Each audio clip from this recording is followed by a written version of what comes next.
எனக்கு இதில் ஒரு சின்ன சந்தேகம் என்னன்னா, இந்த கனிம வளத்துறை மற்றும் இந்த மணற்கொள்ளை இது தொடர்பாக இது பல்வேறு துறைகள் சம்பந்தப்பட்ட ஒரு ஒரு பிரச்சனையாக இருக்கிறது. இது தொடர்ச்சியாக அனைத்து மாவட்டங்களிலும் இந்த பிரச்சனை இருக்கிறது.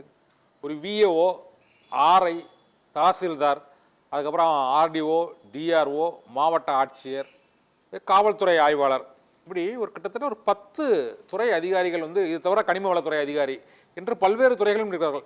இந்த அத்தனை துறைகளிலும் ஒருவர் கூடவா நேர்மையான ஒரு அதிகாரி இருக்க மாட்டாங்க. இந்த மாதிரி புகார் கொடுக்கும்போது அவருக்கு ஒரு கொலை மிரட்டல் வருதுன்னு ஒரு ஆடியோ வெளியிடுறாரு, இந்த இடத்துல இந்த முறைகேடு நடைபெறுதுங்கிறாரு.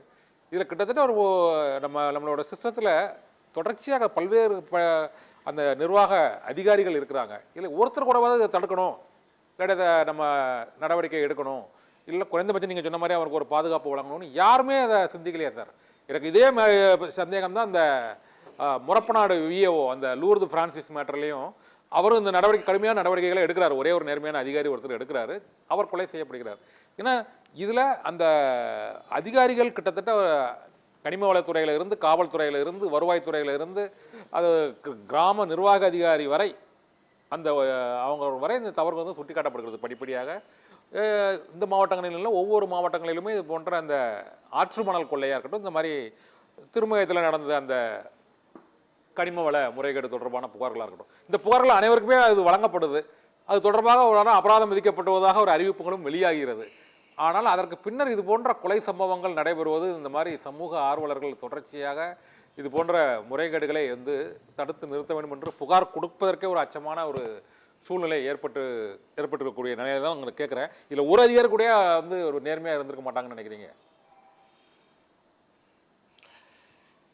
நம்ம லூர்து பிரான்சிஸ் கேஸில் நீங்கள் பார்த்த மாதிரி அவர் நேர்மையாக இயங்கிய பொழுது அவருடைய உயிர் எப்படி அவரையுமே மர்டர் பண்ணாங்க அப்படிங்கிறத நம்ம பார்த்தோம். அதே போல தான் மாவட்ட நிர்வாகத்தில் மேபி ஒரு இருவர் நேர்மையாக இருந்திருந்தால் கூட அவங்க சைலண்டாக இருக்கிறாங்க பார்த்தீங்களா, பயத்தில். அவர்களும் ஒரு பயத்தில் தான் இருப்பாங்க, அவர்களும் மிரட்டப்பட்டிருக்கலாம். அப்போது நேர்மையானவர்கள் மிரட்டப்படுகிறார்கள், நேர்மை இல்லாதவர்கள் மிகப்பெரிய அளவில் இருக்கிறார்கள். கனிம வளத்துறையே, நான் அதனால தான் சொல்கிறேன், இது கனிம வளத்துறை கிடையாது, கனிம வள திருட்டுத்துறைன்னு தான் நம்ம பேசிகிட்டு இருக்கிறோம். ஏன்னா இந்த துறையினால தான் இன்றைக்கி நீங்கள் இது ஏதோ அரசாங்கத்துக்கு ஏற்படக்கூடிய இழப்பு, சுற்றுச்சூழல் பாதிப்பு மட்டும் கிடையாது, அது ஒரு பக்கம் மிகப்பெரிய பாதிப்பு மக்களுக்கு ஏற்படுகிறது. மற்றொரு புறம் இன்னைக்கு உயிரே போயிருக்கு. இன்னொரு பக்கம் பார்த்தீங்க அப்படின்னு சொன்னால் இந்த சட்ட ஒழுங்கு சீர்கேடு அப்படிங்கிறது, இது நீங்கள் பார்க்கணும். இந்த தொகுதி சட்டத்துறை அமைச்சரோட தொகுதி.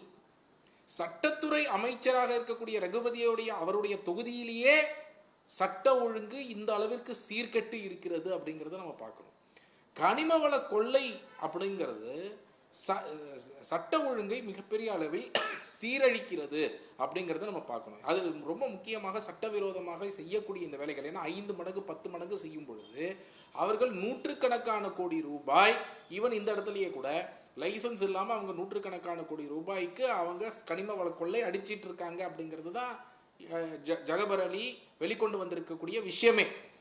அப்போ அந்த நூற்றுக்கணக்கான கோடி ரூபாய்க்கு அதிபராக இருக்கக்கூடியவர்கள், ஆயிரக்கணக்கான கோடி ரூபாய்க்கு அதிபராக இருக்கக்கூடிய ஒருவருடைய அந்த மணி பவர், மசில் பவர் இருக்கு இல்லையா, அதை பயன்படுத்தி யாரை வேண்டுமானாலும் வாங்கி விடலாம். எந்த அளவுக்கு தைரியத்துக்கு எக்ஸ்டென்ட்டுக்கு அவங்க போயிருக்கிறாங்கன்னா, நம்ம கொலை செஞ்சாலும் நம்ம பார்த்துக்கலாம், பணத்தை வைத்து பார்த்து கொள்ளலாம், நம்ம கிட்ட கை நீட்டி வாங்குறவங்க தானே இவங்க எல்லாருமே, இந்த அரசாங்கத்தில் இருக்கக்கூடிய பெரும்பாலானோர் இப்படி லஞ்சம் வாங்கி தானே பிழைப்பவர்கள் அப்படிங்கிற ஒரு எக்ஸ்டென்ட்டுக்கு போய் தான் நம்ம பார்த்துக்கலாம், கொலையை செஞ்சாலும் பார்த்து கொள்ளலாம் என்ற அளவிற்கு அவங்க இன்னைக்கு போயிருக்கிறாங்க. அந்த அளவுக்கு ஒரு லா அண்ட் ஆர்டர் நம்மளுடைய மாநிலத்தில் சட்டவிரோத கனிம வள கொள்ளையர்களால் இன்னைக்கு ஏற்படுது அப்படிங்கிறத அரசாங்கம் புரிஞ்சுக்கணும். ஸோ இவர்களால் அரசுக்கு இழப்பு, சுற்றுச்சூழல் பாதிப்பு மட்டும் கிடையாது, மக்கள் கொலை செய்யப்படுகிறார்கள், மக்கள் அச்சுறுத்தலுக்கு ஆளாக்கப்படுகிறார்கள், சட்ட ஒழுங்கு சீர்கேடு மிகப்பெரிய அளவில் நடக்கிறது அப்படிங்கிறதையும் புரிஞ்சு